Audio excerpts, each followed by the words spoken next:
Мен сағаттың шықылдағынан қатты қорқам. Кейде ол маған түк бітірмей тұрғанда тезірек жүрер жолыңды жүріп өтіп, осы бір немеден жылдамырақ құтылайыншы деп тұрғандай болады. Уақыттан озу, оған алдынан қарау, адам ұлылығының куәсі. Төлеген Айбергенов дәл осылай уақыттан озатуды, оған алдынан қарады. Оған оның өміршең өлеңдері дәлел.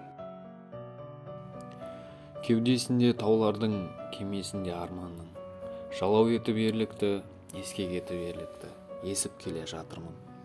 Адал терін әрдайым, мұншақтатып маңдайын, соқсын дауыл соқпасын, қиындықтың көктасын, кесіп келе жатырмын. Кейде күнмен теңесем, таласып күнмен мен өсем. Гүл теремін жерімнен, бірге туған еліммен, өсіп келе жатырмын.